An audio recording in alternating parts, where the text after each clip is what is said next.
Adoro te, Devote, latens deitas. I adore you, devoutly hidden Godhead.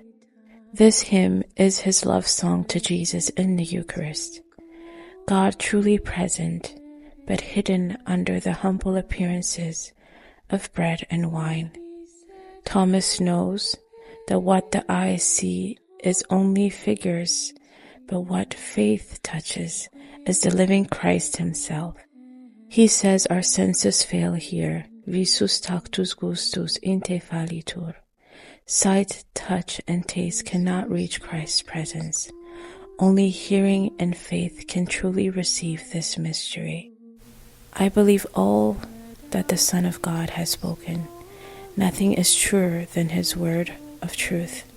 The Eucharist is not something we understand first with the body, but with a heart that trusts Jesus' words, "This is my body."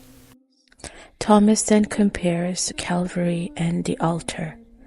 On the cross, only the divinity was hidden. People could see the wounded humanity of Jesus. But in the Eucharist, both his humanity and his divinity are hidden. It takes even greater faith to adore him here. Like the good thief, Thomas asks for the same grace. I ask for what the repentant thief asked. The Eucharist makes us stand spiritually beside the cross, sharing in the same sacrifice, receiving the fruits of his passion today. He also places himself beside the Apostle Thomas. I do not see your wounds as Thomas did, yet I confess you as my God. Our Saint Thomas asked for three things in front of the host: a deeper faith, a stronger hope, and a burning love.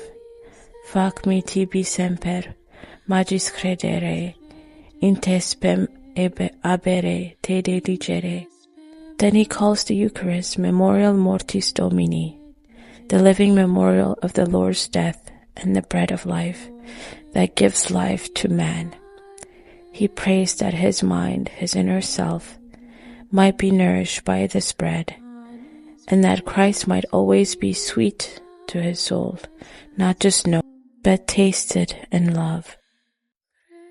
In one of the most tender image, he calls Jesus, Pie Pelicane, Jesu Domine, loving pelican, Lord Jesus, like the ancient symbol of the pelican who wounds its own breast to feed its young with its blood. Christ washes us, the unclean, in his precious blood. Thomas dares to say that one drop of this blood is powerful enough to save the whole world from every sin.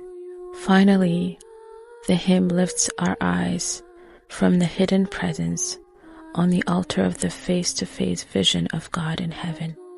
Now Thomas sees Jesus veiled in the host and thirsts for the day when that veil will be removed.